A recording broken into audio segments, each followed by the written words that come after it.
This is Michael Popok, Legal AF, reporting on breaking news concerning the tax returns of Donald Trump that have now been disclosed to the American people in a transparent fashion. Buried within there is the establishment of the close ties between Donald Trump and China and the Chinese government, and his payment of hundreds of thousands of dollars in Chinese taxes. At the same time, he and Melania paid $750 worth of taxes to the U.S. government. You heard it here, $220,000 or so in taxes paid to China, at the same time that Melania and Donald, the patriots that they are, paid $750 in total federal taxes to Washington. The links between Donald Trump and China have been well reported, including by the New York Times and other outlets in 2020. What we learned from the revelation of those tax returns, now confirmed in the tax returns from yesterday, is that Donald Trump, through his entities, including the hotel development arm, the Trump International hotel licensing arm of his empire, tried to build residential towers and office towers with the approval of the Chinese government, which has to happen in that communist country, and likely payoffs that go along with that, including giving high-ranking Chinese officials apartments and penthouse apartments at reduced or no value. But he was trying to do that business through these arms throughout 2015 and 2016 before he became officially candidate Trump. In striking these licensing deals, or attempting to, with the Chinese government, he also attempted to curry favor with the Chinese government, with the premier of China, by selling at a reduced value a penthouse apartment in the States that he owned to somebody who was highly connected with and an affiliate of the Chinese government. Zhao Yan Chen bought an apartment for a penthouse apartment for about $16 million, resulting in a $15 million profit that went back to Donald Trump when he withdrew $15 million from the capital account of the hotel organization. So you have the sale by Donald Trump to curry favor with the Chinese government of a below-market penthouse price to a highly ranked Chinese official, which then also put $15 million directly in Donald Trump's pocket, as reflected through his tax returns.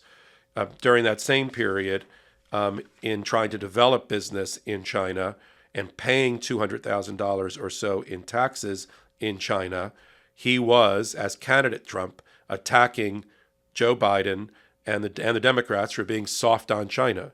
If anybody was soft and or corrupted by China and on bended knee to China during this irrelevant time period, it was one, Donald J. Trump. Not Biden. Biden doesn't have Chinese bank accounts. Biden didn't have business dealings in China. At the same time, he was trying to set Chinese policy or campaign on a platform related to being tough on China. How are you going to be tough on China when you're selling penthouse apartments to their highest elite in order to curry favor with the government, in order to reward yourself with licensing deals in China that require you to open up bank accounts in China approved by the Chinese government and pay $200,000 in taxes to China? Who, sir, is the one that's corrupted by the Chinese government? I would suggest that the tax returns, now revealing the existence of these Chinese bank accounts listed as foreign assets, as they have to, should have been revealed to the American people while he was candidate Trump, in order to allow everyone to evaluate whether his foreign policy was somehow in the back pocket and bought and paid for by the Chinese government. It is a reasonable assumption. It is a reasonable set of questions to ask and have answered on the campaign trail.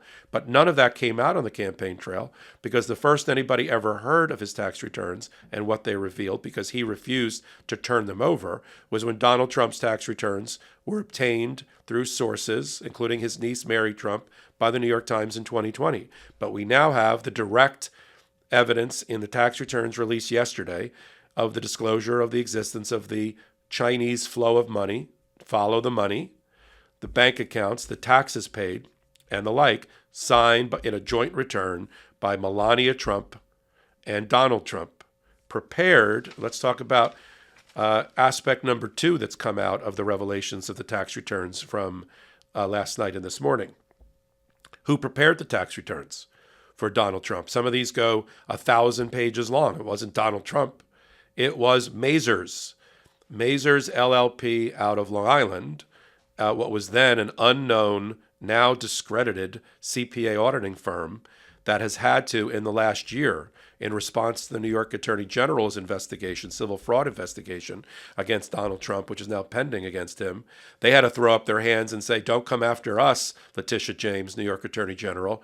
We're going to completely renounce all of our work for the last 12 years for the Trump organization, and we're going to call it unreliable.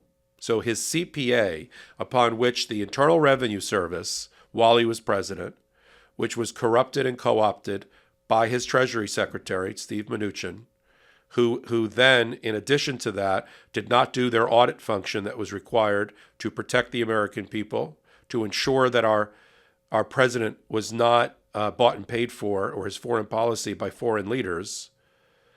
All of that was going on, the IRS was relying on Mazars.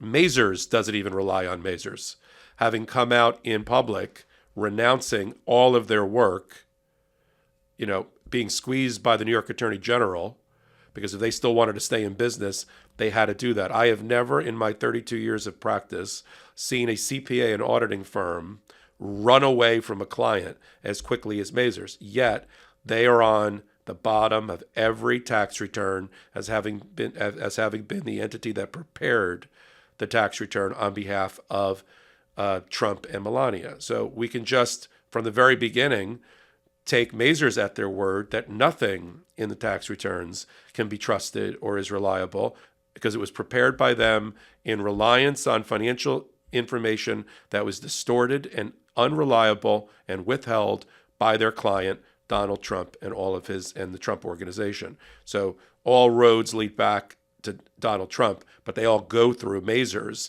and their renouncing of their work to certify any of his financial information at all to the American public. Why do we require the transparency of the holder of the highest job in the land? Because we need to know whether he has such close relationships with foreign entities that he's been turned, in a way, to use an intelligence community phrase. Has he been turned? Is he no longer doing the bidding and upholding his constitutional obligations to protect our country, to defend the country against all enemies, foreign and domestic? Has that been abdicated because of his close business ties to these countries and his willingness to try to make money both before he was president and while he was president? Some of the best years for his income producing was while he was the president of the United States. I thought his job, as listed on his tax return, was president. And hers, Melania, was first lady. How did he make so much money, into the millions of dollars, as the president of the United States, while the president of the United States? Because foreign entities in China, in India, in Russia were lining up to do business with Donald Trump through his family, through Don Jr., Eric, Ivanka, who were running the family store while Dad was off playing president in Washington, D.C. But we need to know these things, because if the president is not making decisions in the best interest of the country, but only in his best financial interests, that is something that may well be an impeachable offense. Certainly dishonor brought to the office, and failing related to his obligation to uphold the Constitution, but could also be that he or his foreign policy has been bought and paid for by foreign entities, and foreign powers, something that the founding fathers were very concerned about the country getting off the ground in the beginning, that their executive, the imperial president, would somehow fall under the sway of much stronger, richer, more established, more mature countries in Europe and in other places. And that fear of the founding fathers carries forward all the way through to today. It's why we have the checks and balance system. It's why the House Ways and Means Committee is responsible for oversight over departments like Treasury, like the Internal Revenue Service, like the president and his tax returns and financial dealings. Because if there's no oversight in the checks and balance system, if there's a broken link between all of these checks and balances, then we don't have a constitutional republic at all. We just have an imperial president who runs amok and is out of control, as we saw Donald Trump attempt to do as he tested the checks and balance system and put them under a pressure test. The release of the tax returns by the President of the United States, which is now, as part of a House bill that was passed, a requirement, the auditing of the president and vice president every year they're in office, the release of the tax returns, is new legislation that has come out of the House Ways and Means Committee and the Joint Committee on Taxation in the waning days of their office. It's a bill that's now going to go to the Democratic-controlled Senate for approval. You know the Republicans are going to fight it tooth and nail. They're going to try to kill the bill that's been passed in the House when they take over on Jan 3. And then we're going to see the struggle. But that was the reason the tax returns were released, because the audit function never happened, because Donald Trump always hated the IRS, always fought with the IRS. And as soon as he got into a position of power, he and his cronies fought to tear down the IRS, hollow it out, and defang it so they couldn't go after him or all the people in the business community that were in his cabinet. That's what happened. So all of this hand-wringing and boogeyman under the bed by the Republicans, who claim this is the beginning of the end, and in payback and in retribution, no average taxpayers' tax returns are safe from disclosure through the House, that's a bunch of malarkey. That has nothing to do with the checks and balance system at the House Oversight Committee, the House Ways and Means Committee, and performing oversight. It was performing. They don't care about the average citizen. They care about the branches of our government for which they provide a check and a balance. And if a president does the extraordinary thing, first time in modern history, of not releasing his tax returns, then the new rule is the House Ways and Means Committee will review and release those tax returns that should have been done anyway. So all the hand-wringing about this is extraordinary, precedent-setting, be careful what you ask for, payback is a you-know-what, all this other stuff that the Republicans and Donald Trump are saying this morning about the release of the tax returns, none of it is true, and none of it's going to come true. The only new rule that's been established is if you're a president, you're going to have your taxes audited, and you're going to have the returns released to the public. And if you have nothing to hide, which you shouldn't if you're now occupying the presidency, then this should go really, really smoothly and easily, just as it has for all the years that Joe Biden unfailingly released his tax returns, or Barack Obama, or Jimmy Carter, or Bill Clinton, or anyone. And then people can do the analysis that they need to make so they can make the decisions. And the intelligence community can make decisions about whether a foreign power has corrupted and undermined our president. Do we have what used to be referred to as a Manchurian candidate? Literally, do we have a Manchurian candidate in the form of Donald Trump? Because the Chinese government has gotten so in bed with him in business that he pulls his punches when it comes to foreign policy. This is something the intelligence community will evaluate also for future presidents as they perform their function of making our country safe. So what have we learned so far?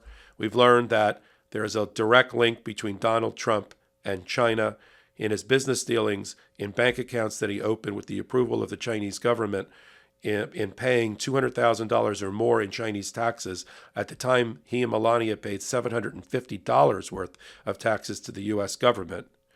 And his trying to develop buildings, residential and office tower, in different provinces in China, and to curry favor with the Chinese government, selling at below market a penthouse in the United States to a Chinese operative, and then benefiting from that sale by Donald Trump taking $15 million out of the capital account related to that transaction and putting it directly into his own pocket. I mean, that is where we are in day one of analysis on the release of the tax returns. This is Michael Popok, Legal AF, reporting. At MeidasTouch, we are unapologetically pro-democracy, and we demand justice and accountability. That's why we're spreading our message to Convict 45. That's right, gear up right now with your Convict 45 tees and pins at store.meidastouch.com. That's store.meidastouch.com.